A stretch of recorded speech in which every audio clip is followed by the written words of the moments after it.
Alrighty, so this is my very first speed paint.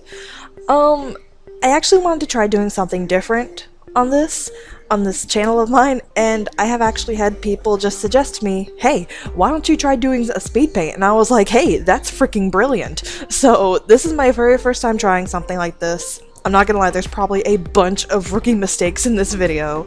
So I had to like record different clips while I was doing it, and so if the speed is a little bit different each time, I'm sorry about that. Also, I will admit I completely forgot to record some small bits, so if you see some drastic changes, I'm very sorry about that too. This is my first time doing something like this, so this is completely new to me. Originally, this was supposed to be a picture for what I'm gonna call an Easter egg exchange during a Discord server, which was like a Secret Santa, only it just happened in the springtime and it was around Easter, so we just called it the Easter egg exchange. But due to things that kind of happened in life, I ended up having to not do the speed paint at all, and I actually had to scale back on the original idea I had for the Easter egg picture. I did get something done for that person, though. And speaking of originally doing something, this recording was also originally supposed to have a sketching portion where I recorded the sketching, but I'm not gonna lie, I had such a hard time while sketching this guy. I had to sketch like 4 different times, and I had like 5 different layers when I was sketching him, so the whole thing just looked a mess, and I just kind of decided to forego it until I was satisfied with the sketching, and then I would just record from the lining onward. Because I mean, I've actually had like people say, why don't you do speed paints to show us how you color things, and I was like, you know what, maybe I'll just set that as my focus for my speed paints anyway. I used to use SAI Paint Tool a lot. In fact, it used to be like my main program, but not too long ago I did get Clip Studio Paint, and I've been trying to push myself to use it more, and I'm pretty sure every time I'll do a speed paint it will be on Clip Studio Paint. Mostly because it has way more than SAI Paint Tool has to offer, and I do want to get used to using it more, so that way I can use all of its utilities to the best of my ability. And you may notice on the sketch there's some red lines over the body, the sketch. Well, I like to cell shade, and when I do that I like to like pre-plan where I want my shading lines to go, where my light source is. So when I sketch, I always like pre-line where I'm putting my shadows, so that way I know what I'm going for when I get to the lining and the coloring portion of this picture. And now, if you can't tell from the subject of the painting, I am drawing Marik Ishtar from YuGiOh. YuGiOh was something I actually didn't get into until pretty recently, and I'm gonna explain why. When I was super young, me and my cousins would hang out a lot, and they might deny this now, but they were super into YuGiOh. Like, they were practically obsessed with it, and like there were YuGiOh cards everywhere, all over the place, wherever I went when I was around them, and it just kind of like, it hit a point to me where I was just like, screw it, I'm never gonna get into YuGiOh. Plus, like, whenever the show was on, I could never understand what was going on. All I saw were cards and monsters. I never completely understood the story. So I just went, you know what, I don't care for this. I'm not gonna get into it. And then I met my friend Trinity, who, she's amazing, by the way. She's probably one of the best people I've ever met. I found out she really liked YuGiOh, and keep in mind that the only thing I knew about YuGiOh at this point in my life was, believe it or not, Little Karibo's Leather Pants music video. And so I talked to her about that, and I don't entirely remember how it got to this, but we started talking about Yu-Gi-Oh ships, because she was telling me about what ships were in the fan base, I believe, and then I found out about thief shipping, which was like a thing Little Karibo had when it came to his Yu-Gi-Oh! Abridged series, and finding out that he paired them together a lot. And I was like, well, alright, that's cool. But then she actually started telling me about like what the story behind Yu-Gi-Oh! Was, and it actually kind of started to interest me once I actually knew what the story finally was. And next thing I know, she, my dad, and me are just binge watching the entire series on Hulu.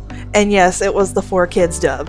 Speaking of 4Kids dub, I was actually surprised how same they kept the story, if that makes sense. Like, story-wise, they really didn't change too much. They just changed things like a few deaths and changing Hell to Shadow Realm, which honestly, considering it was the early 2000s, it was kind of understandable why that was changed the way it was. But literally story-wise, I'm surprised how much was not actually changed.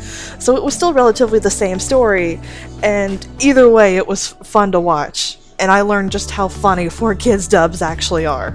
But kinda back to the subject of the picture, I'm drawing Marik Ishtar because he actually ended up turning into one of my favorite characters of the series. I'm not gonna lie, I love characters that have dark skin and light colored hair. It's just always been a nice character design choice in characters that I absolutely love.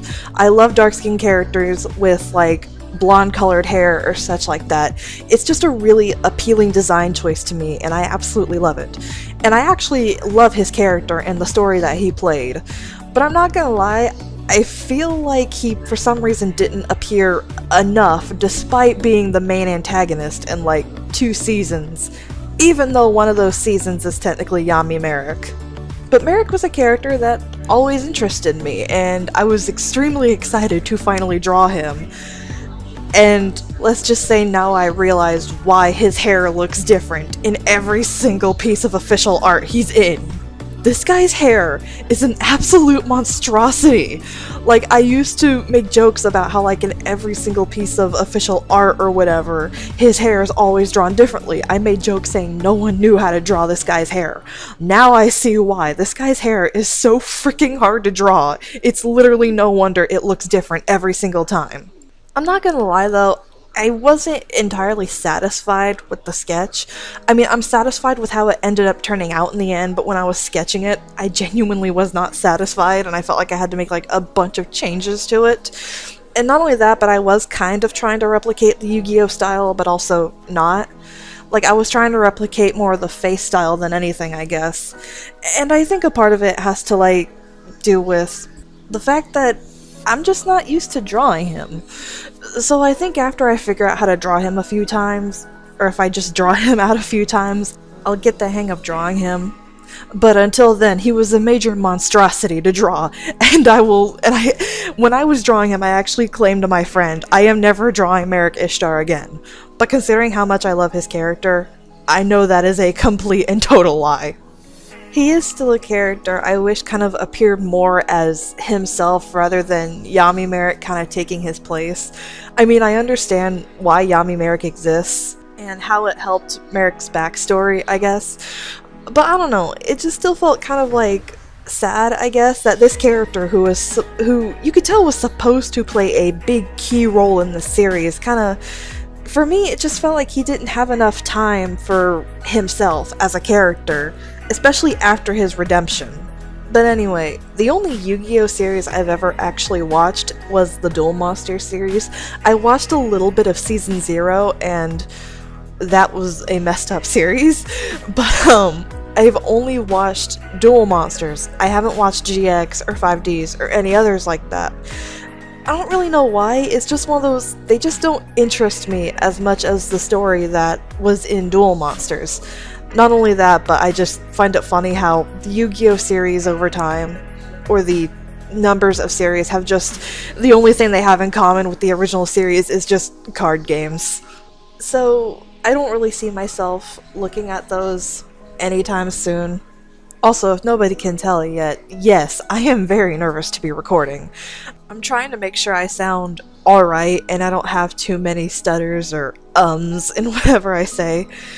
But I only have like the bare minimum of a script written out because I genuinely wasn't sure what exactly I was going to talk about when I did this. The only reason I'm even talking over it right now is because I've had people tell me, hey, maybe it'll do you good if you try to attempt a voiceover speed paint. And I was like, you know what, yeah, maybe I'll give that a shot. And this is something I actually wanted to do because I kind of wanted to try it this way. It was kind of inspired by Ginja Ninja OWO's speed paints and how she talks over them. Like, I'm noticing that like when she talks over them, that's like half the fun of watching her speed paints. And I don't know what it is, it's just weirdly more fun to watch them while listening to her ramble. And I was like, hey, maybe if this gets anywhere, I'm gonna try this. So I'm doing my best. I will admit, I don't exactly have like a big quality mic or anything, I do have a headset which I'm using right now, so I'm hoping it'll be enough. And I will openly admit, I just took 3 royalty music tracks and just looped them together for this video, because I'm not gonna lie, I kind of just hit a point where I just really wanted to get this done. Editing this, and I still had the headache from sketching Marik out like 4 times.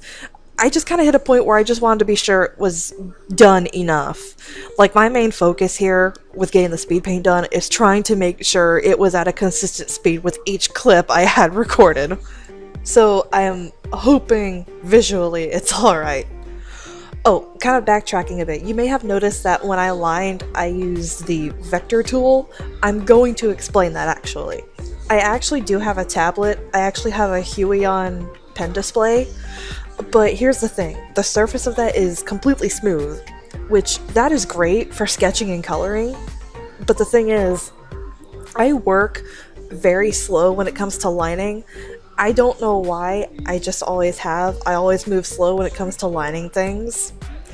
And even when I use the stabilizers on the brushes, the lines just end up looking wobbly still. And I know a big part of that is because I move slow with my hands when I line, and there's not really any resistance on the surface of the tablet. Which, like I said, it isn't a bad thing. It's great for sketching and coloring.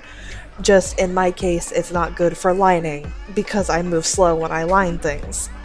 So I just decided to make it easy on myself and use the vector tool, which I'm still kind of trying to figure out how to use. Like, I noticed that when you use it, you can edit the lines and stuff and make them look like they were more naturally drawn. So I kind of messed with those, and I actually enjoy using them. Using them is a lot of fun, actually. So I kind of stick with that when I line things now. My favorite thing to do while coloring, though, is using gradients and body blushing. When I color skin, I like to use a red color of some kind and blush the body. I never realized how much of an effect it actually had on your drawings when you actually just added some blush to the face and the body. It makes them appear more alive, I guess? And when it comes to coloring hair, I actually had people like wonder, how the heck do you color the hair to look so shiny? And I did actually make like a picture tutorial to show one person, because they actually told me they wanted to see how it worked.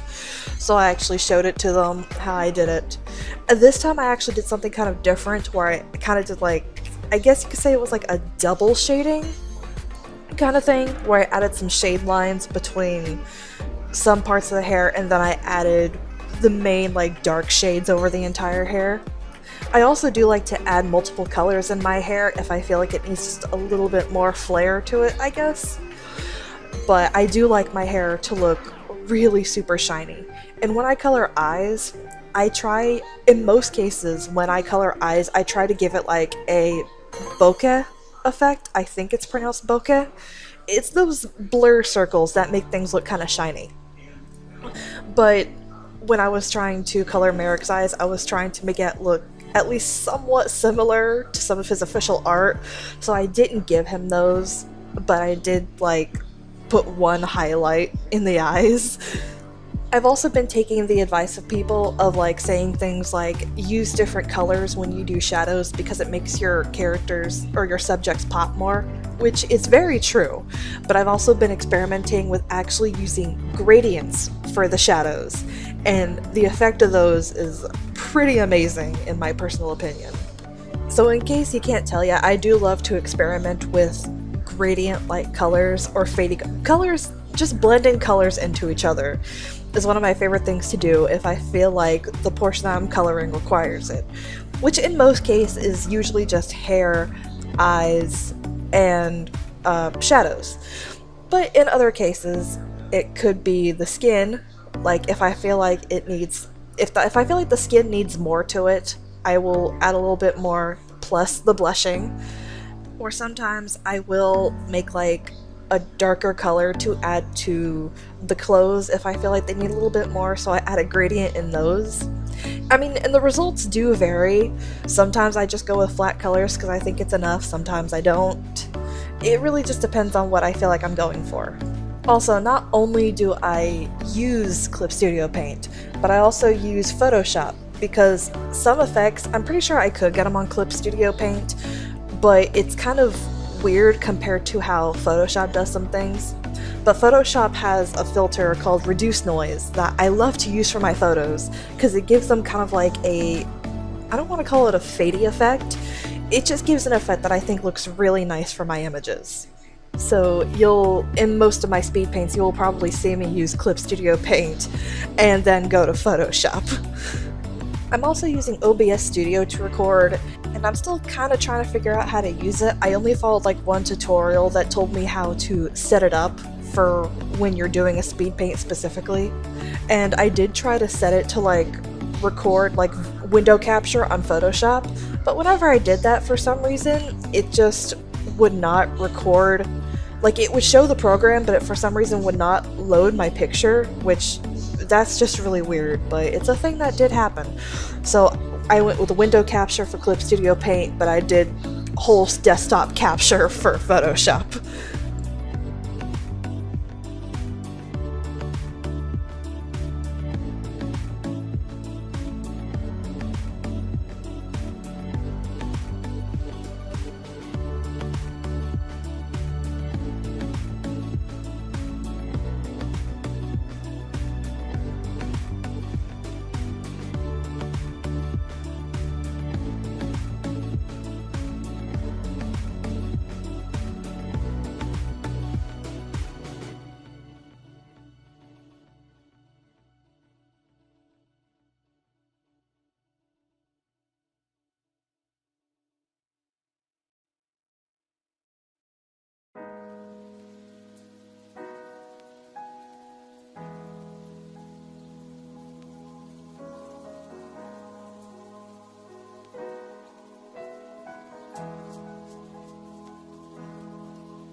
Anyway, looks like that wraps it up for this one. I hope whoever watches this had a good time watching this. As I said, I'm still new to this kind of thing, so I might do another one, and if I will, I'll see you in the next one.